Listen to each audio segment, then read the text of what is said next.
Buongiorno, ben trovate e ben trovati a tutti gli ascoltatori, le ascoltatrici e i non definibili. Buongiorno anche a Carlo Cambi, che dovrebbe essere in collegamento con noi per un'altra puntata degli scorretti. Dovrebbe, perché adesso pure lo vedo, forse. Non so se lo vedo. Mi pare che non riusciamo a metterci in collegamento video, però perlomeno se ci sei, Carlo, batti un colpo, fatti vivo. No, desumo da codesto silenzio che il collegamento con Carlo Cambi non è perfezionato, per cui direi alla regia di mandare un bel po' di sana, squisita, splendida, meravigliosa musica e ci aggiorniamo tra un paio di minuti, 2-3 minuti. A tra poco.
Va ora in onda Gli Scorretti, un antidoto al luogo comunismo.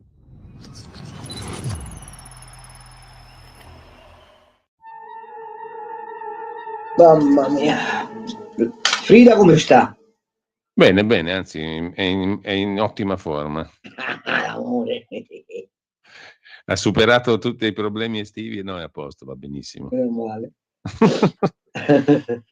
La tua figliola? La mia figliola è in attesa di ripartire.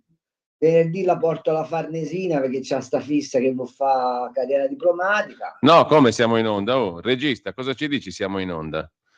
Non siamo in onda, rimetti la sigla per favore. Dai, facci fare una chiacchierata, poi andiamo in onda. Adesso il bello della diretta è anche questo qui. Un po' di sigla e poi torniamo in onda con calma. E adesso Va i ora registi in onda decidono loro Gli quello che si fa. Scorretti, Ma stiamo. un antidoto al luogo comunismo.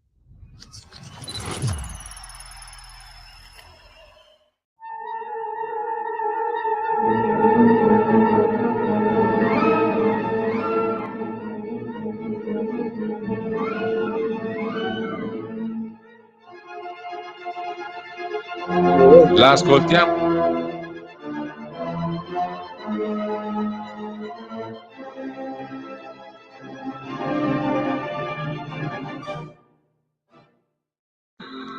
Allora, stavolta forse ci siamo veramente, perché stamattina vige l'anarchia più completa. Abbiamo ascoltato per quattro volte la sigla. Sì, se vuoi, il regista mi dice se vuoi la metto anche una quarta. Dai, metti anche la quarta volta la sigla, così poi andiamo in onda. Sigla, maestro!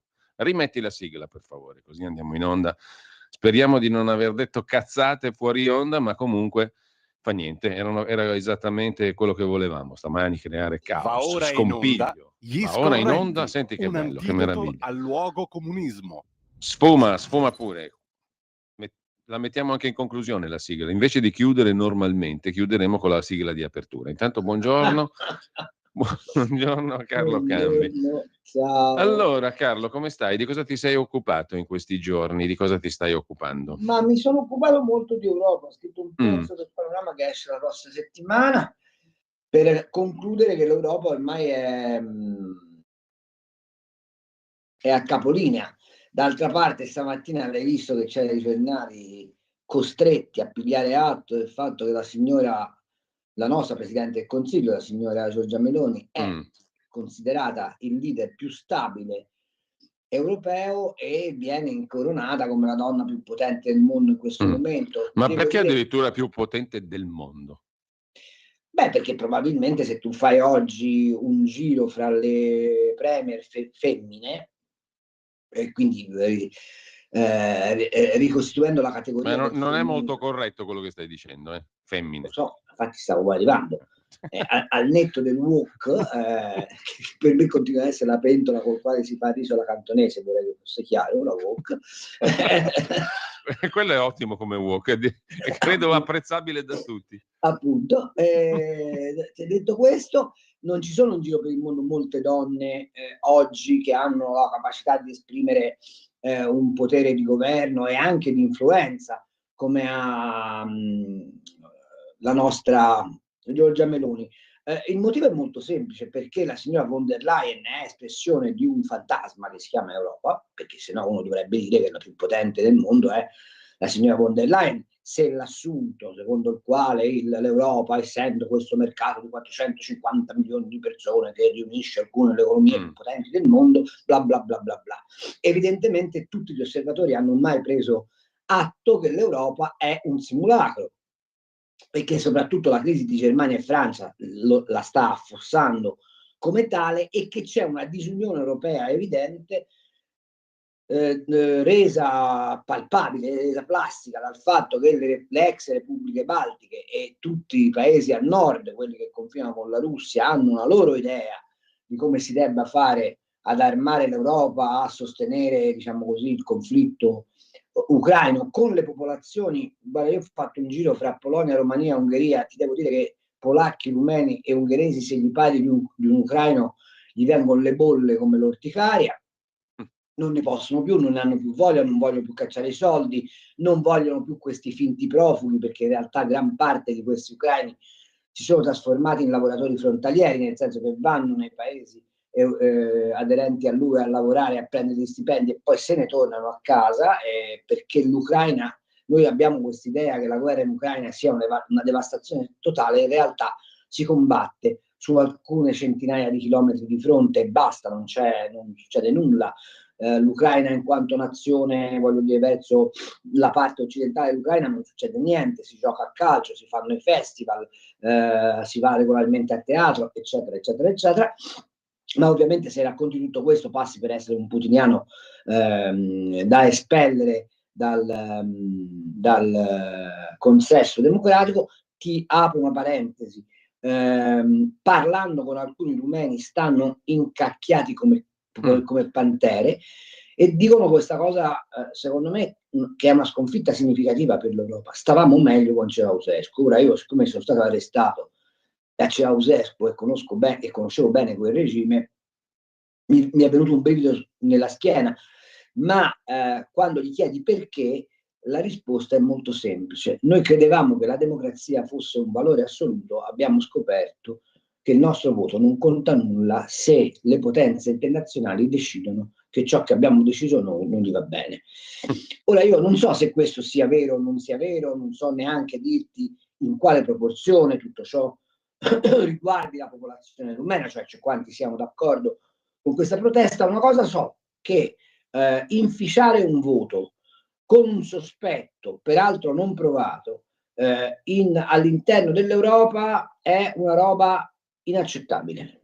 Ed è inaccettabile che l'Europa nasconda questa cosa semplicemente perché gli fa comodo. Ecco, allora, tutte queste debolezze messe insieme, la debolezza diplomatica, la debolezza di difesa, la debolezza economica, la debolezza di tenuta delle istituzioni europee, che vengono tenute su con la cartapesta del politicamente corretto, fa sì che la von der Leyen sia considerata un personaggio di serie B, e che quindi l'unica donna dell'Occidente, diciamo, non americano che emerge sia appunto Giorgia Meloni. Questo anche perché è molto amica di Elon Musk, no? Quindi anche questo gioca. Ma questo secondo me c'entra fino a un certo punto, cioè molto amica di Elon Musk, nel senso che credo che siano conosciuti la scorsa estate. No, ho letto nelle motivazioni di Politico, no? Sì, vabbè, ma insomma, credo che siano conosciuti la scorsa estate. Certo, una cosa è sicura, fra John Elkann e Elon Musk, tutta la vita Elon Musk.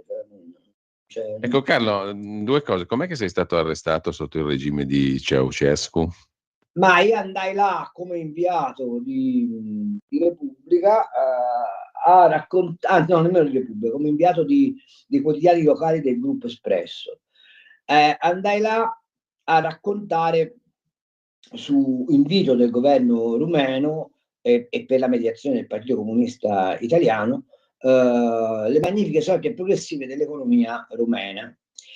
Ci portavano con un torpedone in giro per le fabbriche dove c'erano i soldi cartelli. Il compagno Broz ha fatto 8 vanghe, tu devi farne 10, eccetera, eccetera.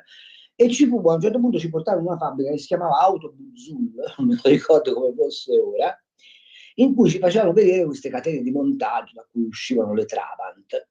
Solo che alla fine della catena di montaggio c'era un signore con un pennellino che scriveva a mano Trabant.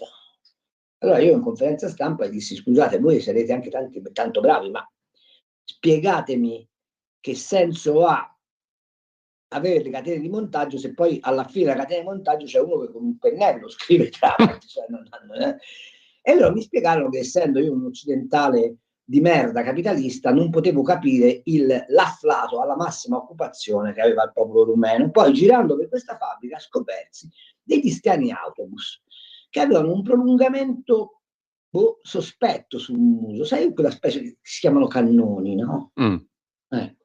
Quella era una fabbrica di auto sta ceppa, quelli costruivano carri armati e missili e rampe lanciamissili. E questa mia eccessiva curiosità non gli piacque. Quando tornammo a Bucarest, nell'albergo dove eravamo confinati, a me avevano dato un interprete giovanissima, peraltro, che mi aveva avvertito, mi aveva detto: guarda che ti hanno messo gli occhi addosso, stai attento. Io però, e non ci facevano uscire a questo albergo, nel senso che noi potevamo uscire solo e esclusivamente accompagnati dall'interprete e nei percorsi stabiliti dal press tour. Io mi rompi le balle, uscii dall'albergo per fatti miei, mi inoltrai nella città universitaria, incontrai un gruppo di ragazzi. Quando questi ragazzi sentirono che parlavo italiano, loro studiavano italiano.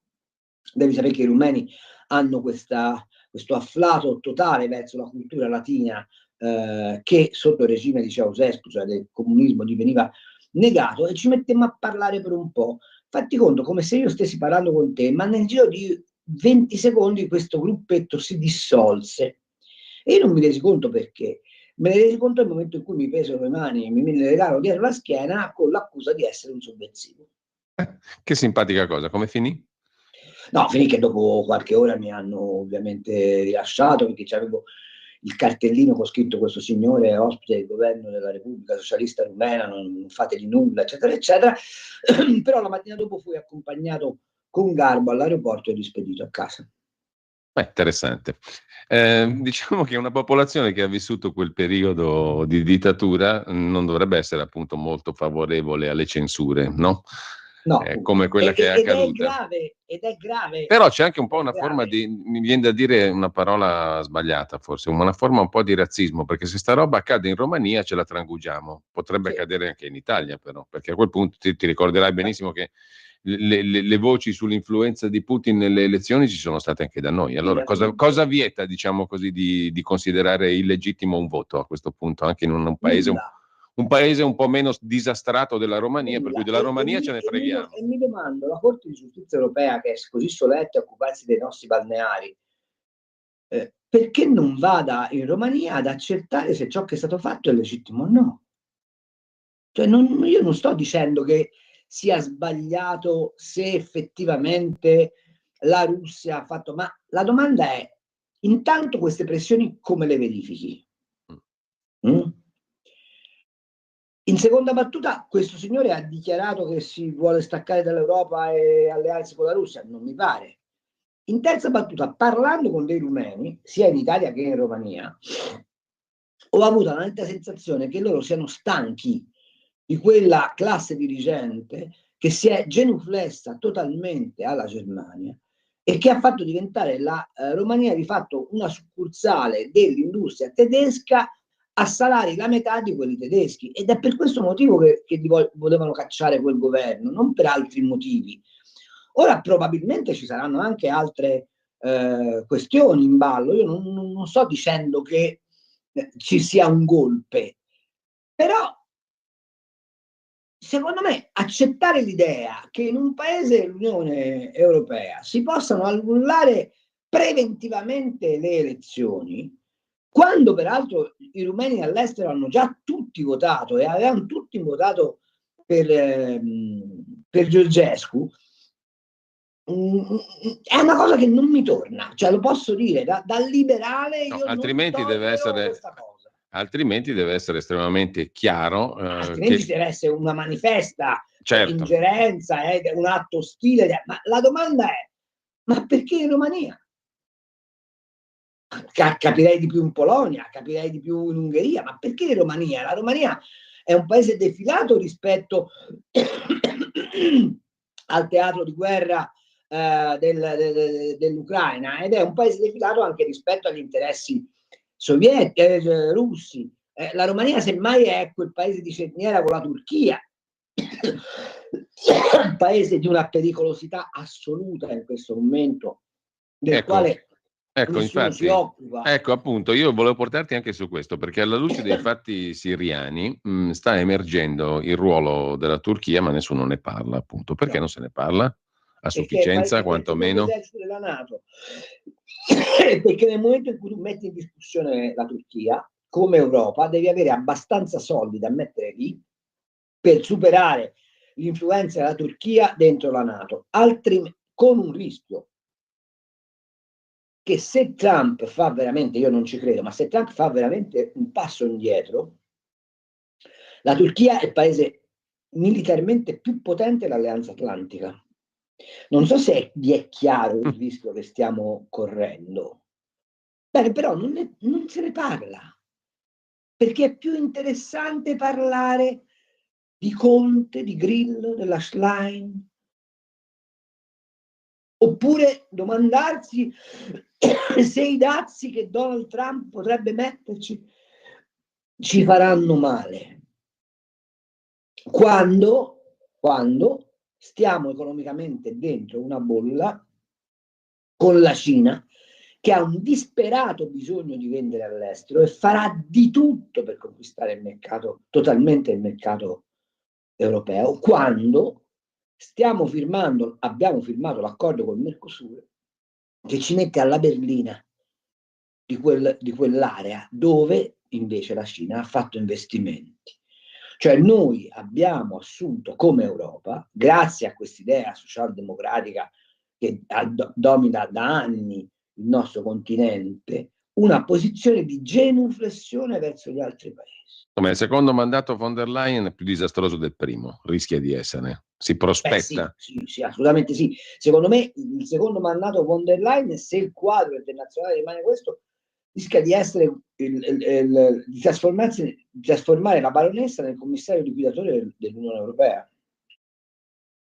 Ecco, tornando alla questione siriana, allora Assad trova rifugio da Putin. Cosa vuol dire? Che Putin è contro Erdogan, che i due sono destinati a parlarsi, e poi in tutto questo quadro Israele ne esce rafforzato, secondo te, o indebolito, visto che Israele ha sempre avuto buoni rapporti con la Turchia, però sono rapporti ambigui.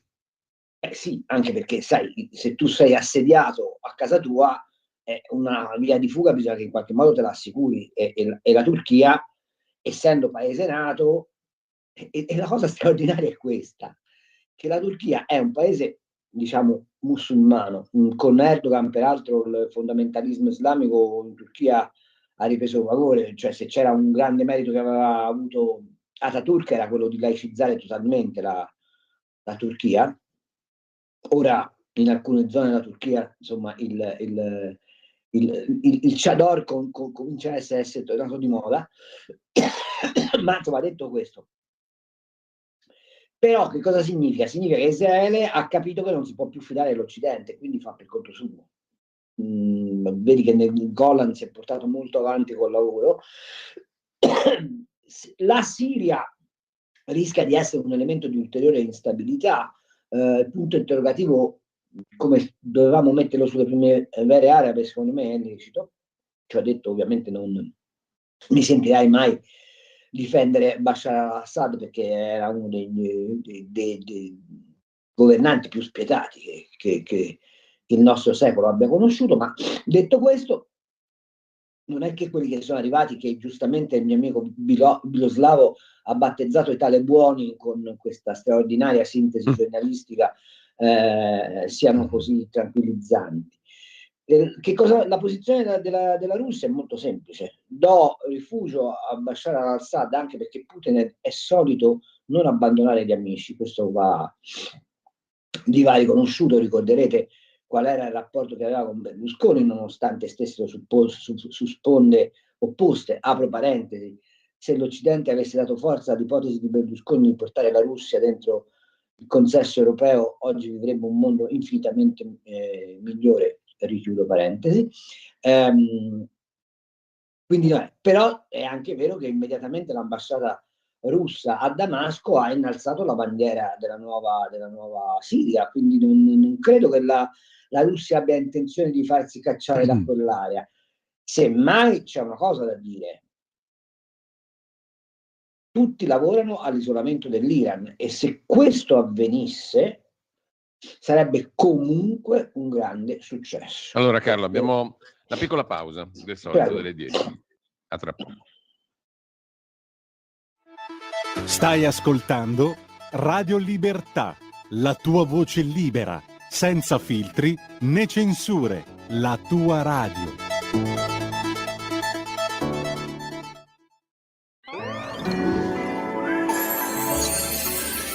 Buon Natale a tutti voi!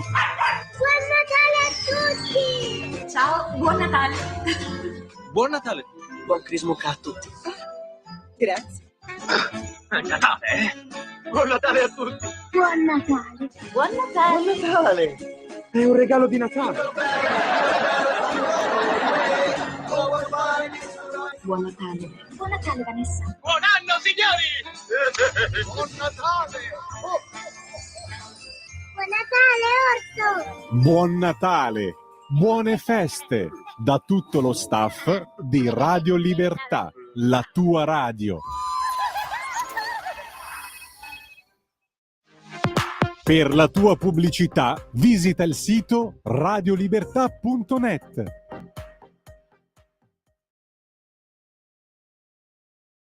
Allora, dovremmo essere di nuovo in onda. Meloni, la persona più potente d'Europa, non del mondo, avevamo esagerato. Politico. Musk chiama lei, la rivista Politico, il sito Politico l'ha incoronata così. Comunque, tornando a quello che stavamo dicendo, Carlo, e al peso preponderante di Erdogan, no? Cioè veramente quest'opera colpisce comunque di rimozione, perché di questo individuo non si parla mai. No. E non ne parla nessuno. Ma adesso sì, tra l'altro, diciamo, questo sta acquistando un peso sempre più rilevante. Tra l'altro è una minaccia seria. Oltre al fatto dell'esercito, oltre al fatto dell'esercito che tu giustamente ricordavi. È una minaccia seria e concreta per la nostra economia. Per esempio, gli italiani fanno male a non occuparsi della Turchia, perché la Turchia è il nostro concorrente su una serie infinita di ambiti commerciali e sta conquistando dei mercati che noi abbiamo, fra virgolette, colpevolmente abbandonato. Faccio solo un caso. Sì.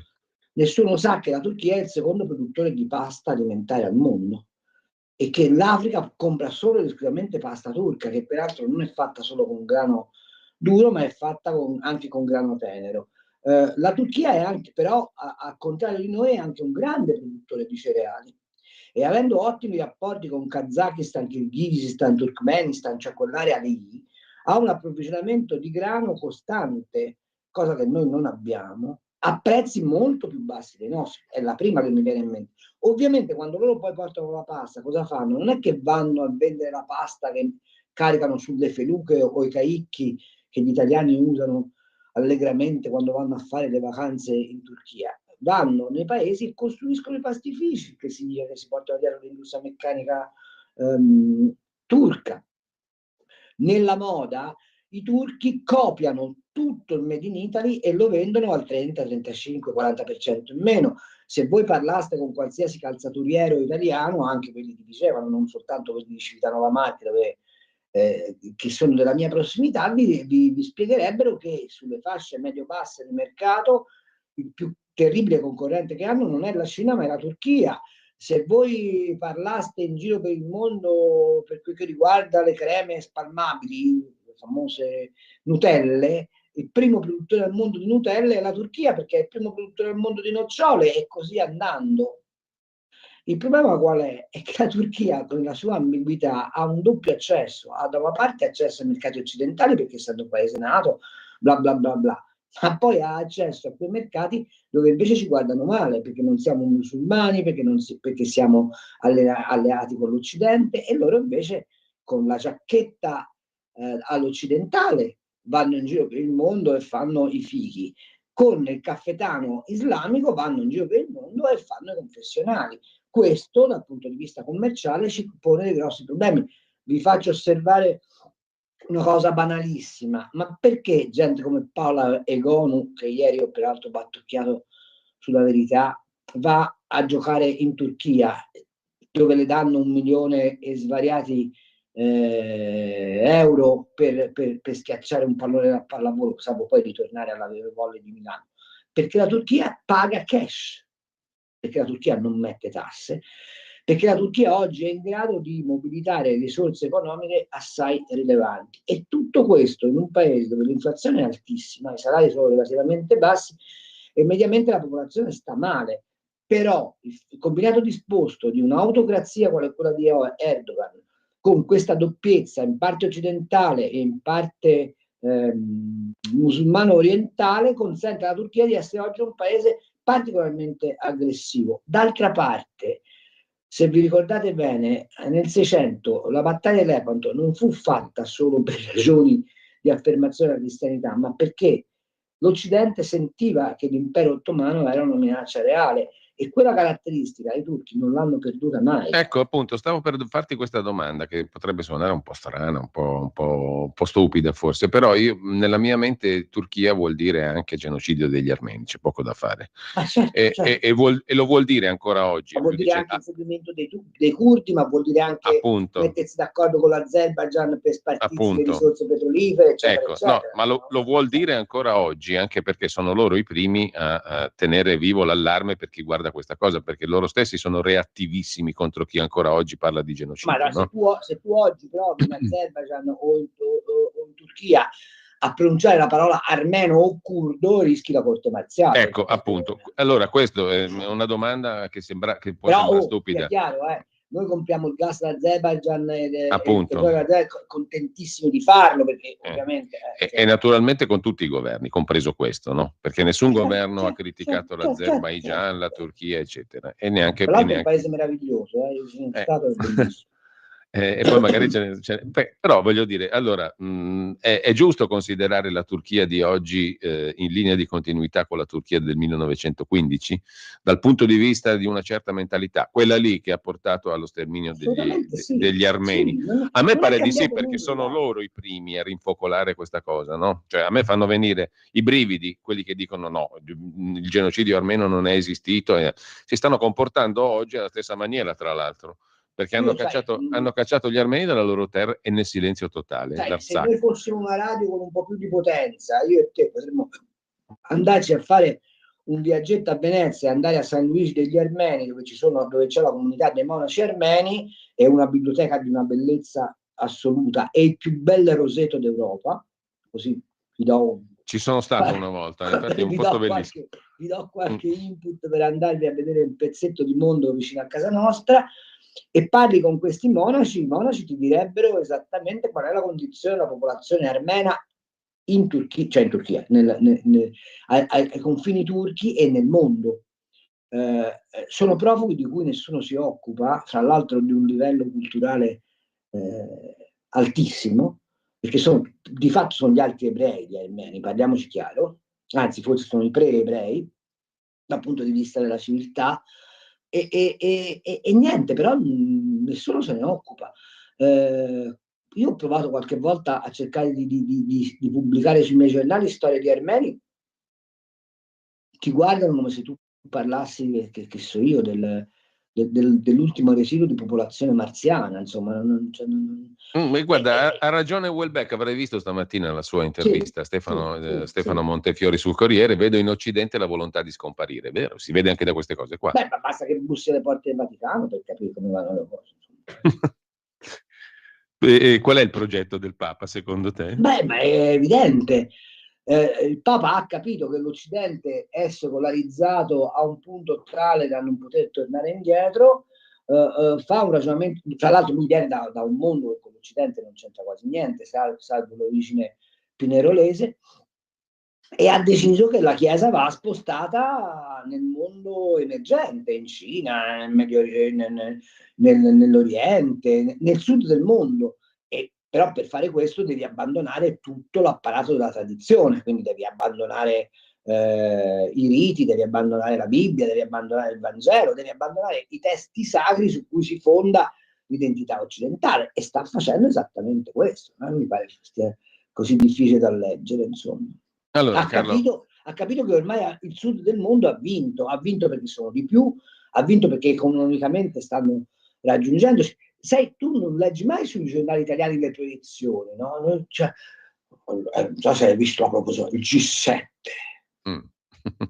Ecco, devi sapere che secondo una proiezione neanche tanto lontana, probabilmente io non la vedrò perché non ci arrivo, ma insomma tu sì, nel 2050 gli attuali paesi del G7, nel G7 ne resterà uno soltanto, che si chiama Stati Uniti d'America. Beh, Carlo, allora intanto apriamo le linee. Stiamo parlando, però ci balocchiamo sulla transizione, sull'inseguimento dei carabinieri, sul walk, cioè leggi i giornali italiani e ti sembra come posso dire, leggi i giornali italiani, ascolti le dichiarazioni dei politici di sinistra italiani e ti sembra di vivere non so dove. Sì. Non so dove. Allora Carlo, ti giro qualche messaggio. Intanto apriamo anche le linee telefoniche per chi volesse intervenire in diretta. Prego Carlo. La mia grande, enorme delusione da liberale, da elettore di centrodestra per questa finanziaria. Te lo volevo chiedere, ma poi ci arriviamo comunque, abbiamo il tempo per parlarne, perché okay. da qui alle 11 facciamo in tempo a parlarne. Mi incuriosiva il tuo punto di vista su questa finanziaria. Intanto chi vuole intervenire può farlo, 02 92 94 7222 per la diretta, ripeto 02 92 94 7222. Per i messaggi via WhatsApp 340 6709 659. E a proposito di WhatsApp te ne giro qualcuno. Allora Luca da Brescia, un saluto al grande Carlo. Perché Romania? Perché gli americani stanno costruendo la più grande base americana d'Europa. Roberto da Monza, sbaglio o quello che è successo in Romania è successo qualche anno fa in Irlanda annullando il risultato di elezioni perché non in linea con i voleri dell'Europa? E terzo messaggio Cesare, in Romania stanno costruendo la più grande base NATO. Cambia conoscenza del fatto che negli Stati Uniti alcuni dei più importanti fondi di investimento, BlackRock, eccetera, sono sotto inchiesta in Texas per monopolio del mercato. Sono 3, mi pare, i grossi fondi. Ho molto semplificato, scrive Cesare.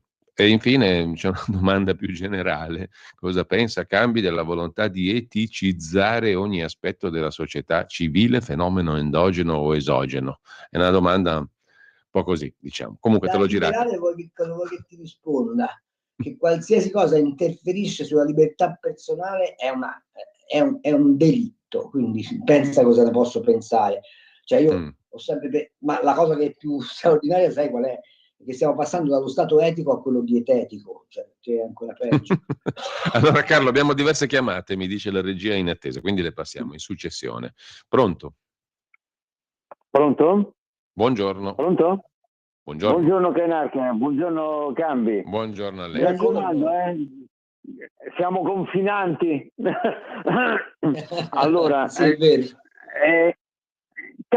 Cambi, una risposta vorrei dare. Io sono un po' preso ultimamente dalla figura di Robert Kennedy.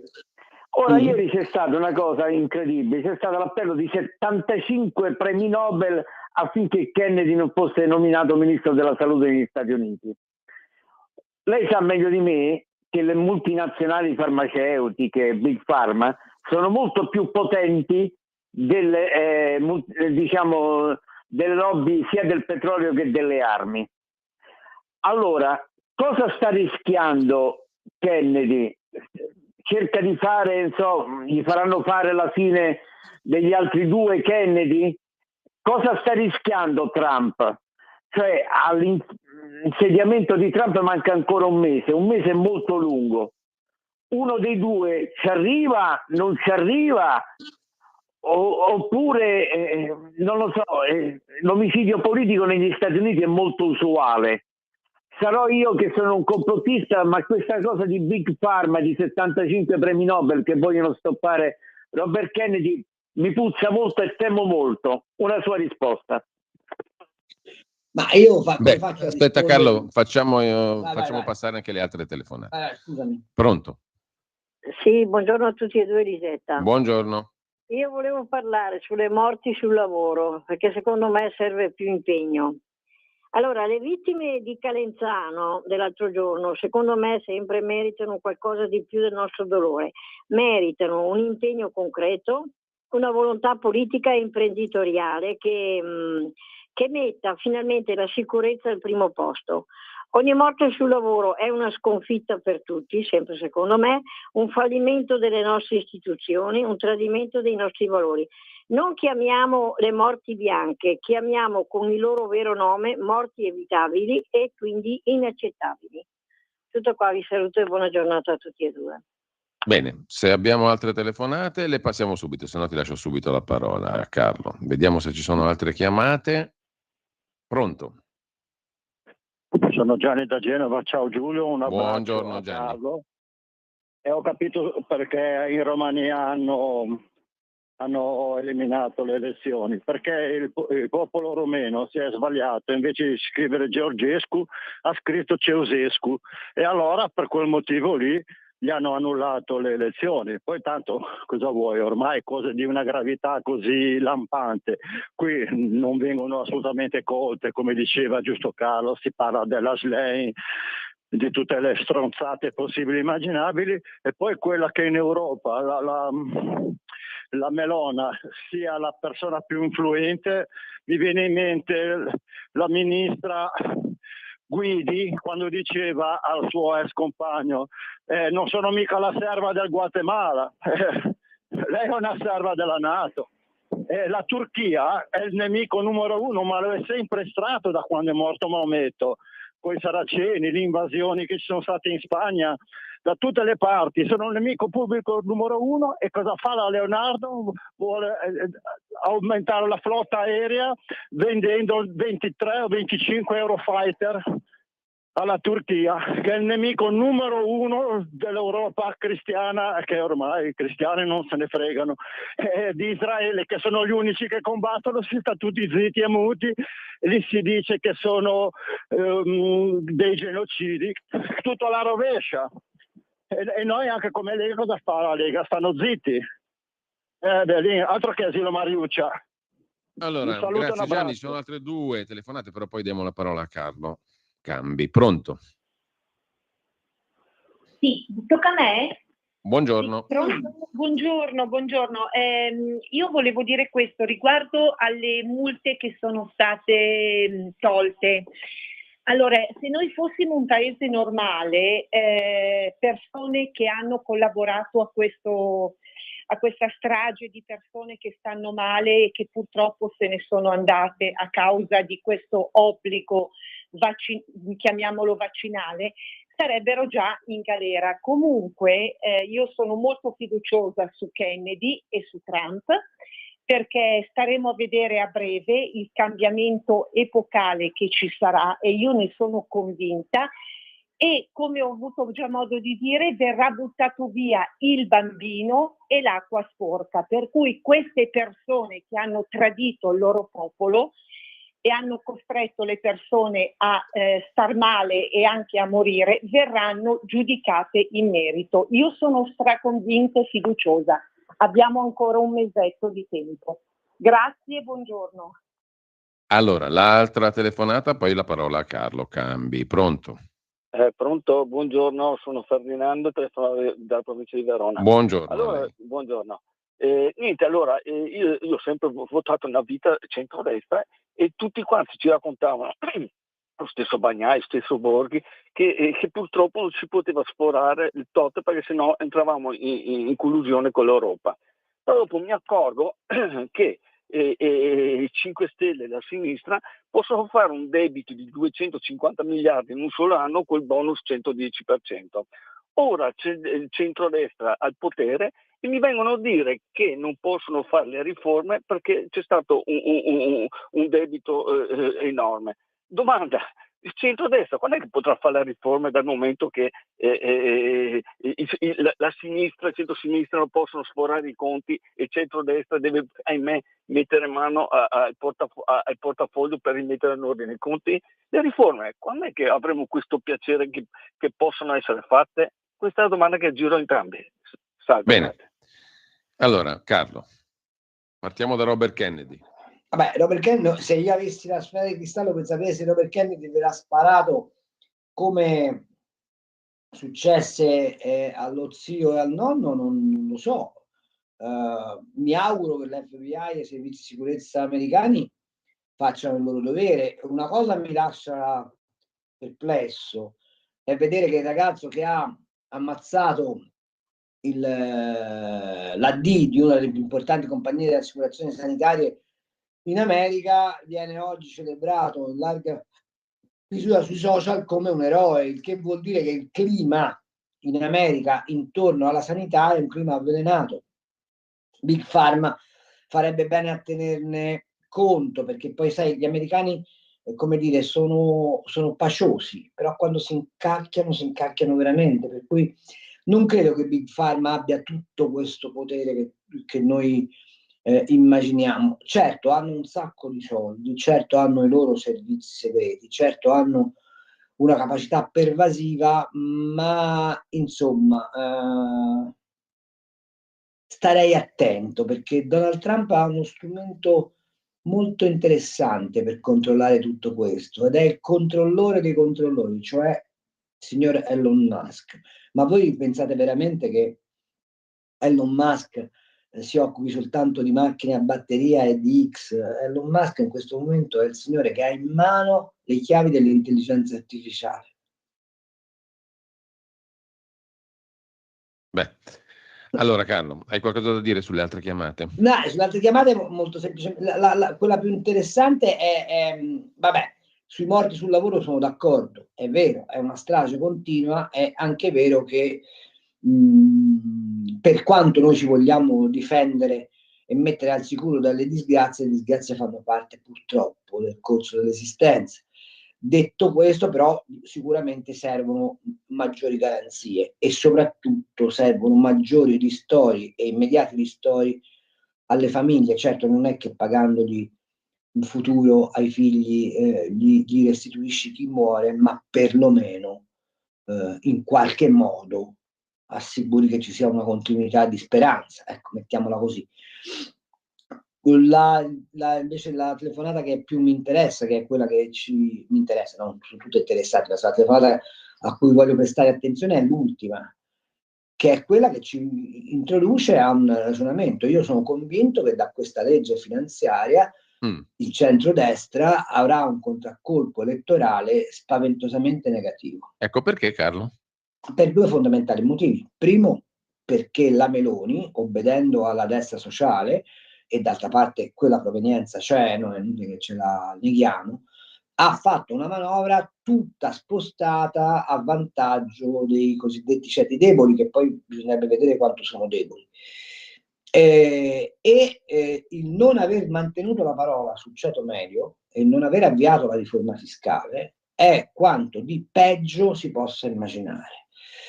La Meloni sostanzialmente ha guardato in due direzioni: la base elettorale delle borgate e la base elettorale di Confindustria. Si è ampiamente fregata, o perlomeno ampiamente dimenticata, di quel pezzo d'Italia che è fatto dalle PMI, dagli artigiani, dai commercianti, da quel ceto medio, ex ceto medio, che peraltro il Censis rileva in forte contrazione e in perenne insoddisfazione, che è quello che però faceva i figli, che è quello che faceva i consumi, che è quello che faceva la domanda. Ecco, però Carlo, permettimi di un inciso, poi ti lascio subito la parola, Prego. perché mi interessa molto che tu prosegua questa analisi della finanziaria, però mi viene da dire, mentre parlavi, che questa politica qui, che guarda da una parte ai super industriali, chiamiamoli così, o comunque alla Confindustria, all'alto, diciamo, e dall'altra cerca di vellicare un po' il basso, no? Vedi il caso dei bonus oppure di questi favori di basso profilo, tra l'altro poco sostanziali, poco strutturali. Ma non è che sia tipica di questo periodo, è stata tipica di Renzi, è stata tipica di Conte, perfino di Draghi, cioè è in perfetta linea di continuità con tutti questi ultimi 15-20 anni, non c'è cambiato nulla.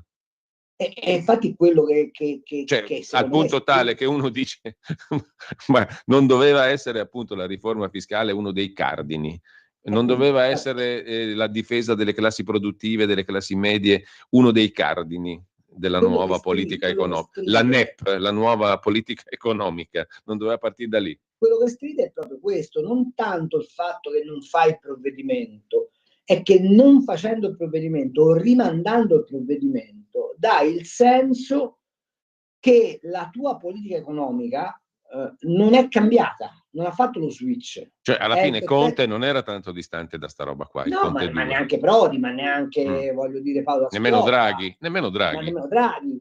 Il che vuol dire che non hai il coraggio di invertire quello che noi chiameremmo il luogo comunismo economico. Mi consentite una riflessione di tipo accademico, ma insomma è una roba veloce. C'è una legge, fra l'altro molto cara ai keynesiani, e mi stupisco che appunto gli economisti keynesiani non ne abbiano tenuto conto, che è quella di Verdun, che dice sostanzialmente questo: un punto di crescita di domanda aggregata provoca un mezzo punto di incremento di produttività e, come sapete, incrementi di produttività si portano a casa incrementi salariali. In tutto il dibattito sul lavoro povero, i salari, eccetera, eccetera, non c'è uno che si sia chiesto: ma l'ingresso nell'euro, avendo depresso i consumi e avendo ridotto gli investimenti, non ha fatto sì che la domanda aggregata del paese calasse, e quindi calando la domanda aggregata è calata la produttività e per conseguenza sono calati i salari? Se questa ipotesi avesse, come io credo, un minimo di diritto di cittadinanza, continuare a fare le finanziarie che spostano risorse pubbliche verso l'assistenzialismo, non liberano risorse private verso i consumi, attiva una spirale negativa per cui il gatto si morde la coda, i salari rimangono bassi, la crescita non c'è e la fiscalità diventa sempre più ingombrante.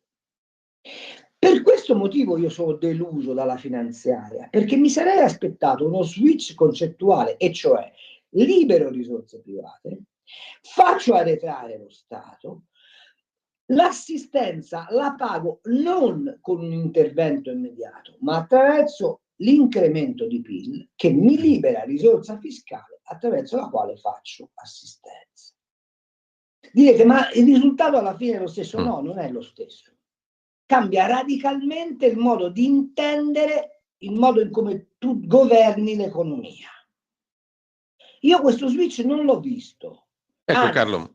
vedo una continuità con politiche assistenziali che certo la sinistra ha fatto con lo slogan tassa e spendi, ma che questo governo sta facendo con la politica risparmia e gratifica. Non mi sembra che sia questa la strada per lo sviluppo. Ma Secondo te qual è la logica che governa questo tipo di scelta, diciamo? Perché sennò viene da pensare un po' come osserva, non so se lei... La paura di non avere abbastanza consenso elettorale per contrastare la sinistra. Cioè il ragionamento è questo: siccome il blocco sociale dei, fra virgolette, disagiati è numericamente più alto e lì sta la parte, cioè è un po' la domanda, ma perché si danno un sacco di soldi al meridione in assistenza e non ci si preoccupa invece di sviluppare il meridione? Perché se tu adotti lo schema di Lauro, una scarpa ora e una scarpa dopo il voto, essendo che lì c'è una grande concentrazione di popolazione, hai una popolarità assicurata. È chiaro che una, come posso dire, impostazione di politica economica come la mia ti crea consenso quando i risultati dello sviluppo si vedono, mentre l'assistenzialismo il consenso lo crea immediatamente. Però devi fare un ragionamento costi-benefici anche, no? Ti mangia, alla lunga mangi il vitello in pancia alla vacca e dopodiché che fai? E poi ne riparliamo, perché adesso abbiamo una piccola pausa, però vorrei ci sentiamo tra poco, pochissimo. Stai ascoltando Radio Libertà, la tua voce libera, senza filtri né censura. La tua radio.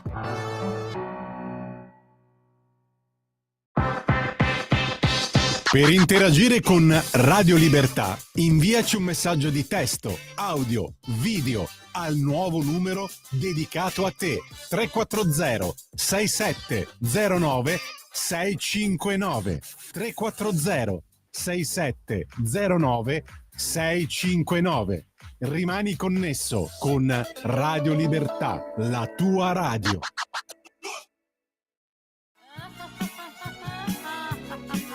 Pesca dalla rete, le interviste di Luisella Pescatori, detta La Pesca, con le freelance di Rete al Femminile, le voci fiere di una nuova prospettiva, ovvero segreti e consigli del lavoro autonomo declinato al femminile. Ogni mercoledì alle 15:30 su Radio Libertà, la tua radio.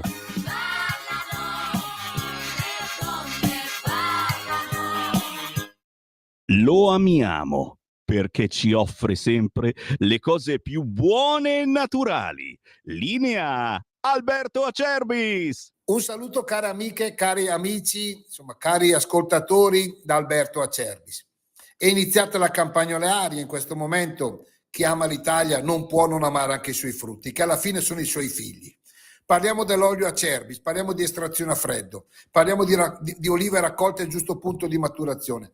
Parliamo di un qualcosa di straordinario. Ormai non c'è più spazio per il non lo sapevo.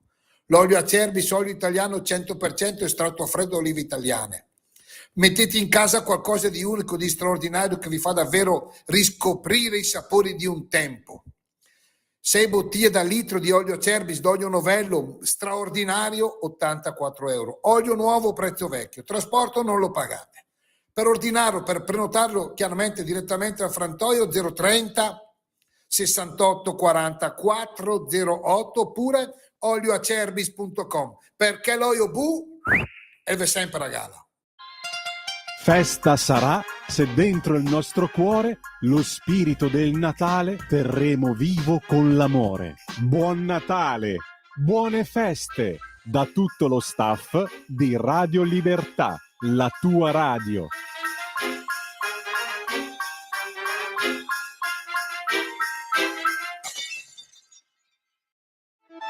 Stai ascoltando Radio Libertà, la tua voce libera, senza filtri né censure, la tua radio. Rieccoci in onda con Carlo Cambi al netto di tutte le natalerie. Volevo dirti, Carlo, tu facevi un Sì. ragionamento prima sulla natura di questa finanziaria e io mi domandavo qual è la ratio, il motivo per cui politicamente si fa una scelta di continuità sostanzialmente, no? Rispetto alle finanziarie del passato, alle politiche economiche del passato. Tu dovevi tagliare le tasse e difendere la classe media, a parte che classe media, ma io vedo in giro un sacco di auto nuove e chi le compra se non la classe media queste auto nuove? Tutti dicono che la classe media non c'è più. Però io oggi non potrei permettermi una delle tante auto che vedo in giro nuovissime, nemmeno io. nuove fiammanti, e mi domando chi le compri. E Beh, deduco sai, che... no, non le comprano, in realtà è il meccanismo del leasing, ecco, è il quindi meccanismo diciamo del noleggio a lungo termine, per cui fai è il è una figlio, illusoria ricchezza quella lì, è diciamo. un'illusione di ricchezza, sì, perché Ok. pagano tutto a rate, tant'è vero che se tu vai a fare, cioè, vabbè, sempre un Sì, discorso molto lungo. sì, noi ci siamo capiti comunque. Ci siamo capiti, dai. Non è più che mi compro l'automobile, perché No. è un'altra roba. Allora, Benissimo, allora tu dovevi difendere la classe media, dovevi tagliare le tasse e non lo fai. Calcolo che potevi fare anche prima, diciamo, no? Se quella è una convenienza di breve periodo, potevi presupporla anche prima. Quindi ti chiedono, non è che c'è un motivo un po' più di fondo? E quale potrebbe essere questo motivo più di fondo per cui tu rinunci? Tutto sommato, tu dicevi il beneficio è più a breve termine, però a medio termine andrai a votare e magari quelli che hai scontentato non ti votano più, se ancora ma sono esistono. meno. Ma Il sono problema è che meno. quelli È un sono termine... meno. Sì, no, è chiaro il discorso. Però... La dimostrazione ce l'hai dal fatto che gente come Borghi e Bagnai non compare più. Cioè, quando si è detto che Giorgia Meloni era in continuità con Mario Draghi, non si è detta una cosa non vera. Il povero Giorgetti, povero si fa per dire, io ho un grande rispetto per Giancarlo Giorgetti, vorrei che fosse chiaro. Il povero Giorgetti si è trovato a dover gestire una manovra economica all'interno di confini di azione politica che non hanno nessuna intenzione di guardare al cambiamento di politica economica. Quindi diciamo ha inciso poco il ministro dell'economia. Ha fatto il ragioniere in un perimetro di condizioni politiche date. Perché il dibattito sulla politica economica in questo paese è sparito, non se ne parla più. No, Si parla solo di emergenze economiche. Infatti non c'è una prospettiva, una visione, un'idea. No, è questo che voglio dire. Perché? Perché abbiamo accettato supinamente. No, casomai c'è stata la polemicuzza sulle letterine dell'Agenzia delle Entrate che non fanno né caldo né freddo a nessuno. Ma quella non è politica economica, quella è day by day di uno come Ruffini, che peraltro adesso è candidato a diventare il federatore del centro-sinistra e non poteva essere diversamente. La domanda centrale è: ma se tu accetti quel patto di stabilità in Europa e non fai un dibattito parlamentare su quello, poi per conseguenza sei costretto a seguire queste cose. Se tu non hai il coraggio di dire io il super bonus non ve lo pago più, ma lo stai strascicando con delle modifiche, aggiustamenti, un po' meno, un po'... Poi arriva la Corte dei Conti che ti dice: guardate che ce l'abbiamo sul groppone per i prossimi 30 anni. Se tu non hai il coraggio di dire che il bonus facciate voluto da Franceschini ha prodotto dei salassi multimiliardari in questo paese con un'esplosione di truffe spaventosa, e non lo denunci e non dici io di quella roba lì non sono responsabile e non pago, ma obbedendo alla regola che lo Stato non può venir meno alla parola data. Sulle pensioni viene regolarmente meno la parola data.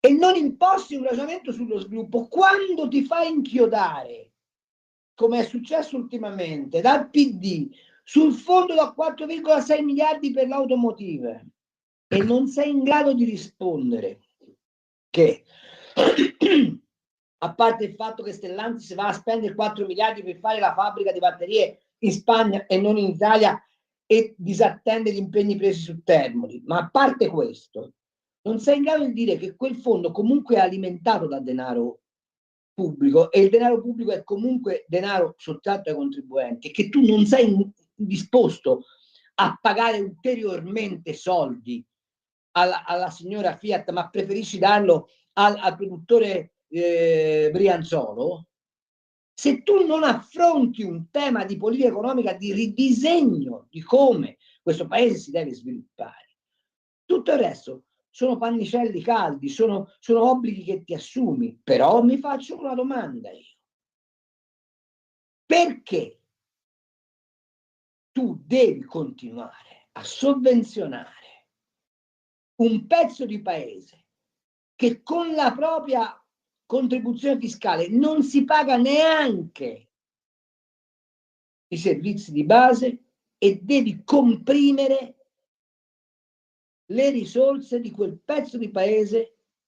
Oh, qui c'è un terzo di paese che paga il 90% dell'IRPEF e su quel terzo di paese tu non fai nulla. Vi faccio osservare che se oggi uno che guadagna più di 40.000 euro lordi prende 100 euro di aumento, ne dà 66 al fisco, tra fisco e contributi. Come fa a svilupparsi la domanda interna e dunque la produttività e dunque l'aumento dei salari se tu continui con questo tipo di politiche?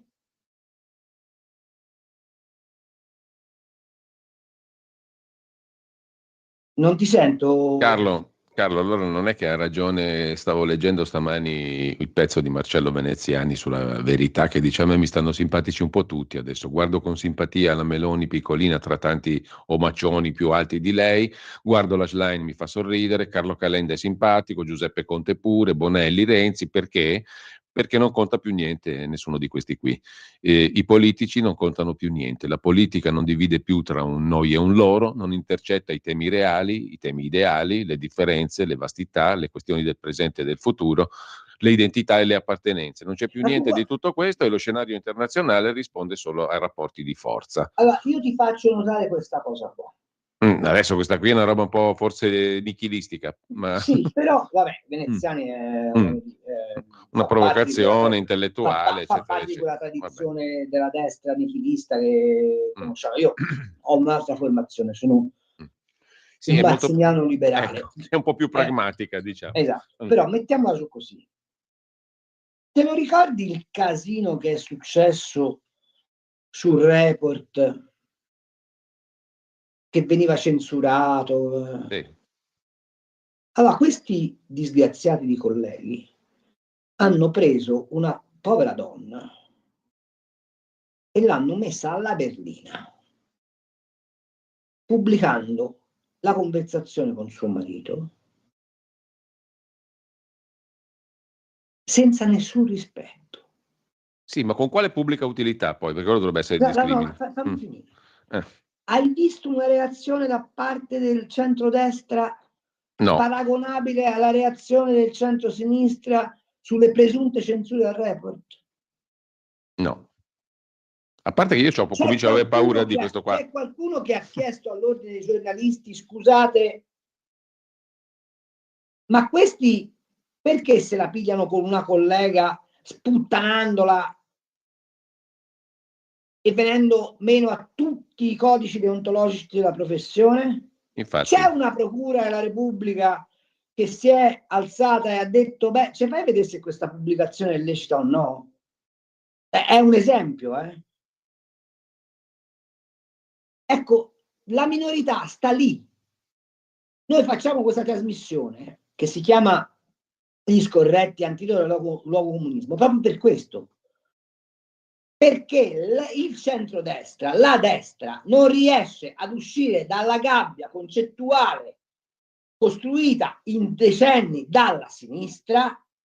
L'unico in Italia che ha scritto che il film su Berlinguer è un falso storico perché Berlinguer non ha mai detto, non ha mai abiurato al comunismo, e che il comunismo è stato condannato nel 2019 dal Parlamento europeo al pari del nazismo, l'unico che l'ha scritto in Italia si chiama Carlo Cambi, l'unico.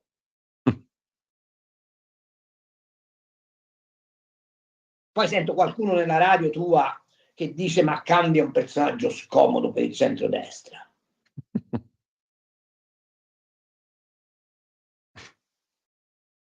L'unico.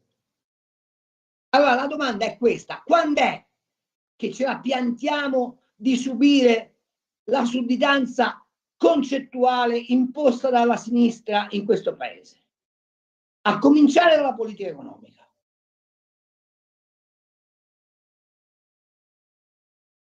Perché quel tipo di provvedimenti è totalmente figlio di una sudditanza culturale ideologica. Allora Carlo, riapriamo le linee telefoniche per l'ultima parte della trasmissione. Chi vuole intervenire può farlo. No, ma ci va, anzi era doveroso, anzi opportuno e doveroso, direi, e onesto.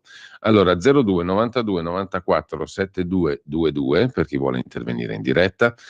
Messaggi al 340 6709 659. Intanto qualche messaggio te lo giro. Walter, farei leggere a tutti i componenti del governo obbligatoriamente Esopo, con interrogazione finale e ripetizione a memoria. Chi non ha studiato lo tatuiamo con le opere stesse. Il nostro amico Gianni aggiunge: il senatore a vita Monti si vantò pubblicamente di aver distrutto la domanda interna del paese. La serva Melona, ma anche la Lega, che non fa più gli interessi dell'architrave della classe media che sostiene il paese, composta da piccole e piccolissime imprese, artigiani e agricoltori, dal profilo economico ineguagliabile. Gongolano gli integerrimi burocrati. Adesso non so se queste classi non sono più difese da nessuno. Le piccole e piccolissime imprese, se esistono ancora, per fortuna sì, gli artigiani, gli agricoltori. Benissimo. Chi li rappresenta? Chi li difende? Una bella domanda. Altro messaggio: il giochino era semplice. Meloni, unico partito fuori dal governo Draghi, scrive un ascoltatore, alle elezioni stravince, porta avanti l'agenda Draghi, che diceva che non avrebbe seguito. I sorrisini al passaggio della campanella dicevano tutto. Beh, i sorrisini ci stavano perché è anche buona creanza, poi dipende da quello che fai concretamente dopo, no? Però qui torniamo al punto che sottolineavi tu prima. Allora uno alla fine tira le somme e dice: ma insomma, date queste condizioni, in Italia una politica economica e fiscale diversa non la si può fare. Non c'è riuscito Berlusconi, che pure insomma non era proprio l'ultimo arrivato. Non ci sono riusciti quelli che si richiamano al suo nome e che erano in coalizione con lui fino all'ultimo. Chi ci riuscirà? Nessuno. Beh, secondo me ci riuscirà l'implosione dell'Europa. Allora, quando io sento il presidente della Bundesbank dire che forse la regola sulla impossibilità di fare debito in Costituzione tedesca è una regola obsoleta, vuol dire che questi si sono resi conto di una cosa, che il rigore che hanno imposto, apro parentesi, la sentite la polemica su Donald Trump che mette dazi, eccetera, eccetera, giusto, no? Sì, sì. Nessuno che dice che noi in Europa i dazi li paghiamo da 20 anni e che questi dazi li ha imposti la Germania. Come li ha imposti? Molto semplice.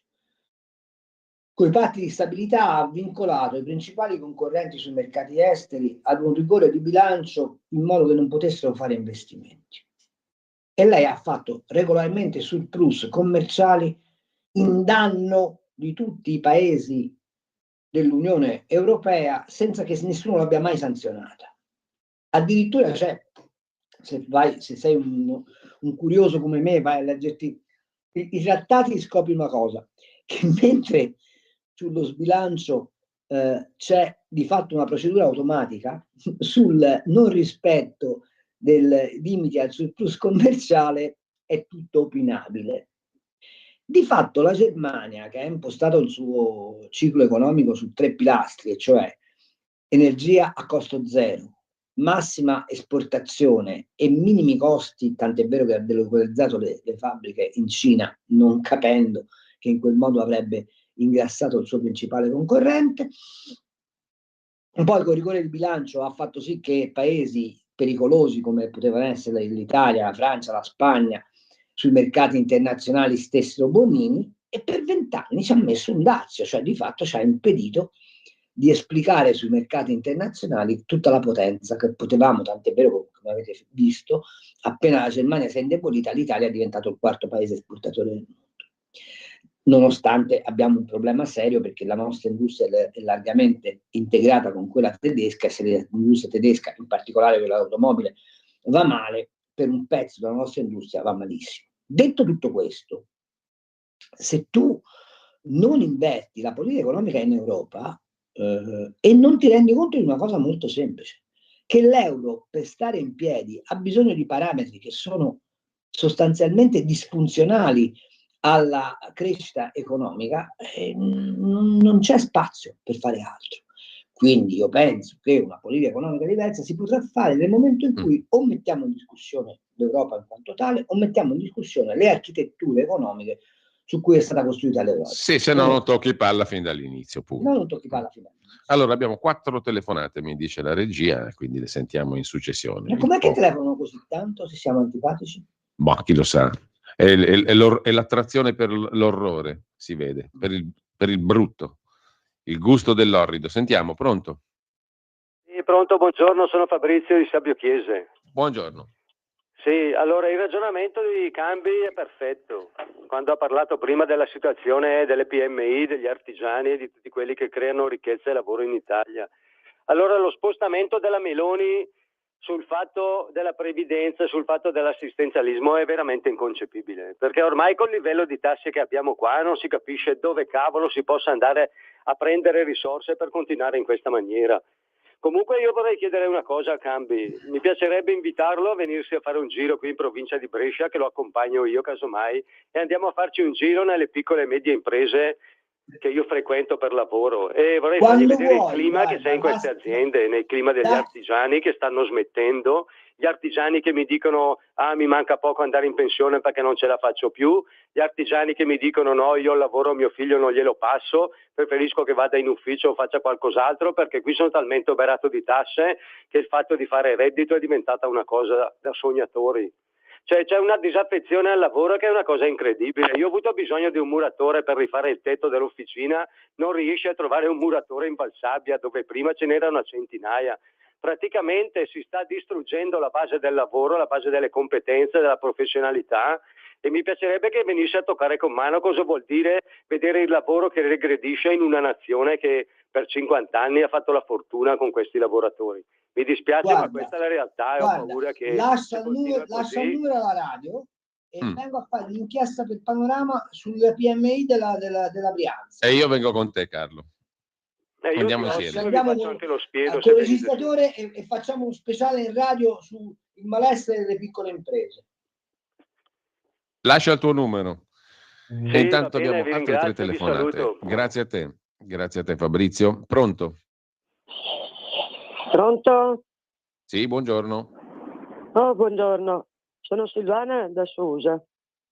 Io volevo tornare un attimo sull'argomento di Giorgetti, perché ho sempre avuto questa sensazione, dando a Giorgetti della Lega, come si dice, la responsabilità economica del paese, nel momento del fallimento, come si profila, non sarà colpa della Meloni, ma sarà colpa della Lega.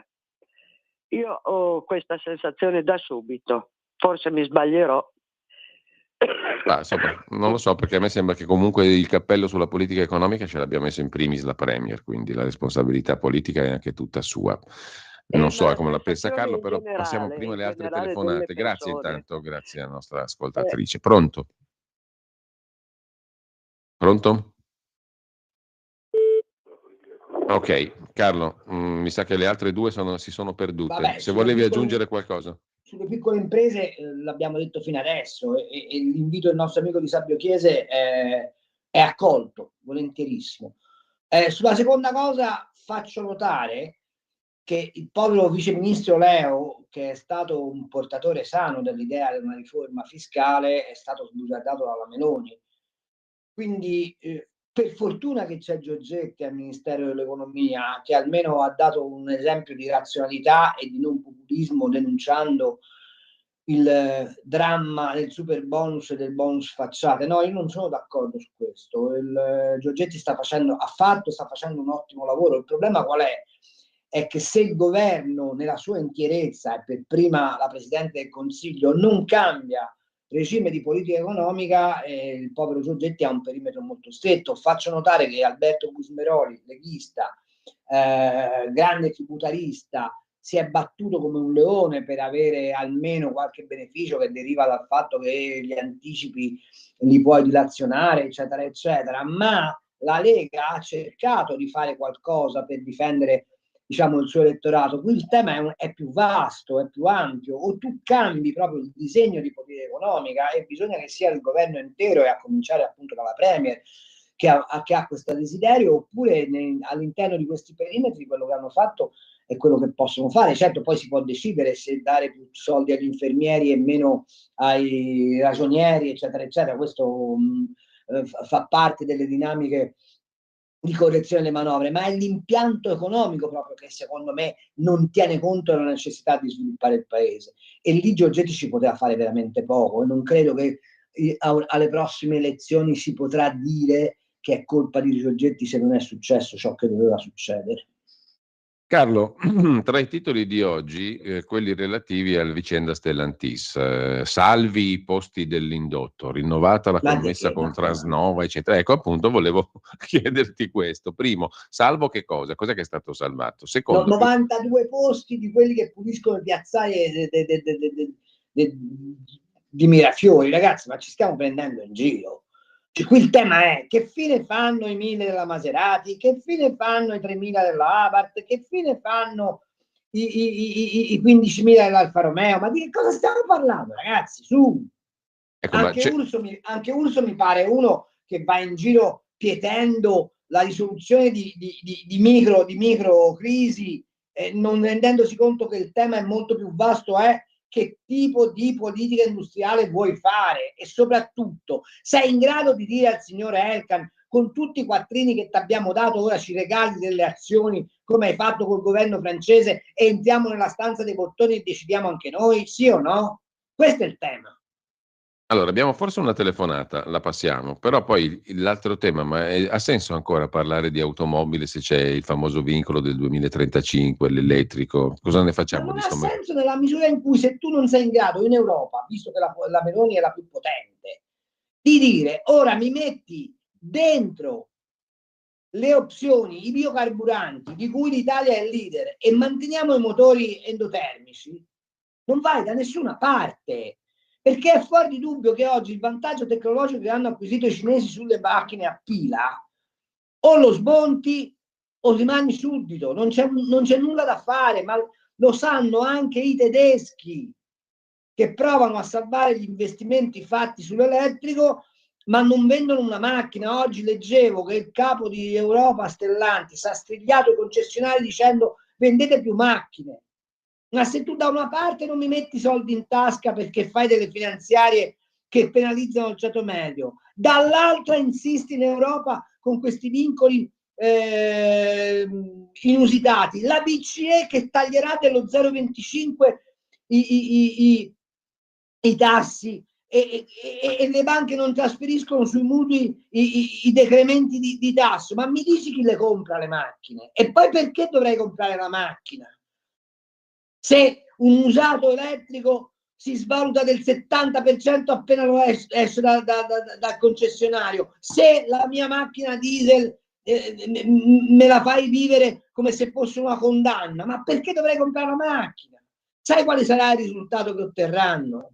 Di paralizzare la mobilità e di deprimere ancora di più il PIL, perché la gente, non muovendosi, sarà costretta a generare ricchezza intorno a casa propria, e alla faccia della globalizzazione torneremo alle economie comunali, perché non hanno capito una cosa fondamentale: che l'automobile è stata la protagonista del XX secolo per un semplice motivo: che automobile significava libertà, e libertà significava stabilire dove meglio credo la residenza, il lavoro e la mia vita.